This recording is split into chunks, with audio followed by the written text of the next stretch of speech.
Arnaki, you're back so soon. Yes, it's only been 2 weeks. I think it's only been 2 weeks since we've seen you. Yes.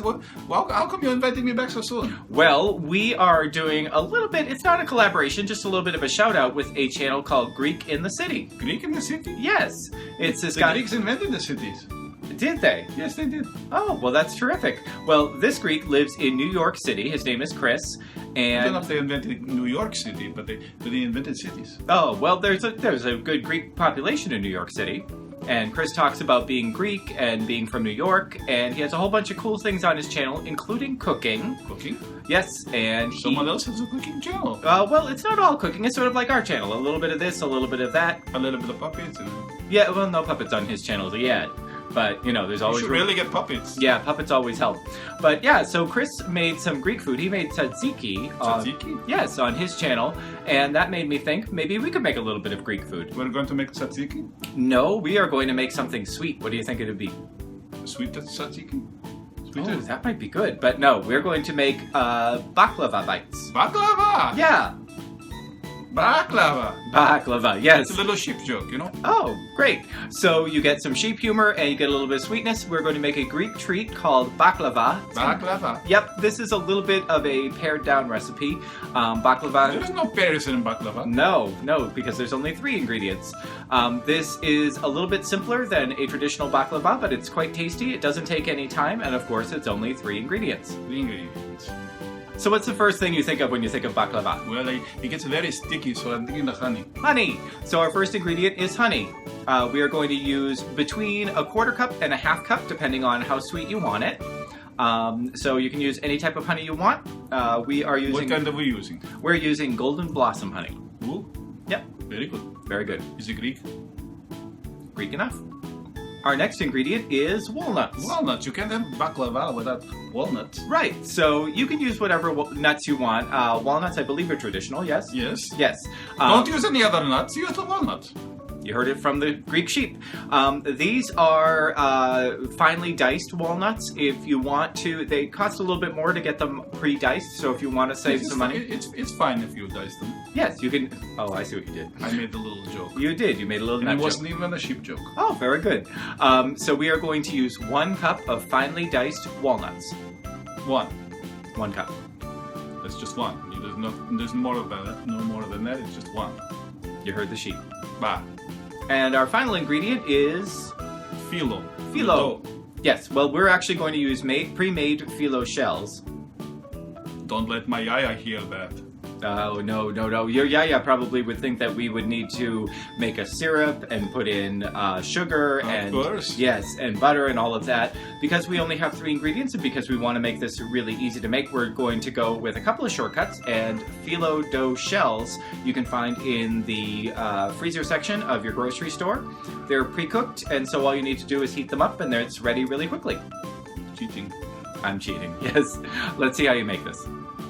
This is one of the easiest recipes we've done in quite a while. First thing I'm going to do is take my finely chopped walnuts, it's 1 cup of those, and put them in a bowl. Now, if you can't find finely chopped walnuts or you want a less expensive alternative because they are pricier the more you have them chopped up, you can just get regular shelled walnuts and then put them in your food processor until they're about this texture. Next, we're going to add our honey. I'm going to use just a little bit less than 1/2 a cup. You can use as little as a 1/4 cup, but I like to have a lot of honey flavor in my baklava because we don't have any other sweeteners in here. Traditional baklava has a syrup made with honey and sugar and cinnamon, so the honey's doing all of the work here, so I like to give it a little bit more. I've sprayed down my measuring cup with a little bit of cooking spray first, and that helps me pour it directly out onto my walnuts.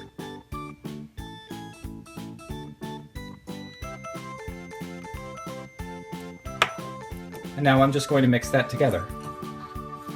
I have my phyllo cups, which are pre-baked. I just got these in the frozen food aisle, and I've got them on a lined cookie sheet. And now I'm just going to fill them each with a little bit less than a teaspoonful of the mixture.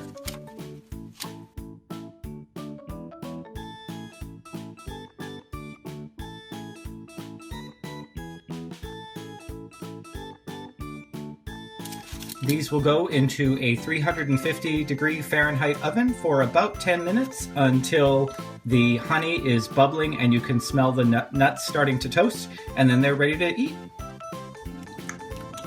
Well, what do you think? It's nice and sweet. And nutty. It's not bad for shortcut. Right. So these are not traditional baklava, and if Arnaki's Yaya was here, we wouldn't even try to pass these off. No, you do. She'd take a stick to you. Yes, yeah. So if you don't want your Yaya to take a stick to you, then stick to the regular traditional baklava. But this is definitely something if you want something sweet, something that has that honey, nutty, crunchy flavor. This does just great. Great for a party, great for a really quick snack. This takes no time at all to make. 10 minutes, just mix it up, throw it in the oven, and you're ready. So I think that this is a hit. What do you think? Yay! Thanks for joining me to make some Greek food today. You're welcome. So we will also... So you invited me because it was the Greek food? Well, of course, you're a Greek sheep. Am I being typecast? Oh, no, we'll make something else. Maybe we'll make something French next time. A French thing. A French I have thing. to get a beret and try a different accent. You would look quite good with a beret on, I think. No, I wouldn't look too bad. So we also want to thank Chris at Greek in the City. Definitely check out his channel. We will link it down below. What can people do if they liked this video? They can comment down below where you linked it. Comment down below. That is a wonderful idea. Let us know what other ingredients, what other recipes you'd like us to try out with 3 ingredients. Maybe something French for our French sheep with the beret. And then you can share it with your friends, sharing, your family, and sharing. Maybe your Yaya too, but just don't tell her about this one. Yeah, so sharing with your friends, family, and your Yaya, except for this one, really helps us out because it gets the word out that we have these recipes and we have this channel. You can also subscribe. Subscribing allows you to be notified anytime we have a new video out. Do all sorts of things on this channel. We have Sullivan, we have George. What was the Sullivan person? Sullivan's the dog, the crazy dog. Oh, the dog. Crazy dog, yes, I've seen it. Yeah, he wants to be famous. Don't we all? Yep. So thanks so much for joining us this time. We'll see you again next time. Bye-bye. Bye-bye. Hello in TV land. It's not TV land, it's YouTube. Hello in YouTube land. There you go. Someone had some sugar. No, just honey. Not yet. Oh, don't get it. All right.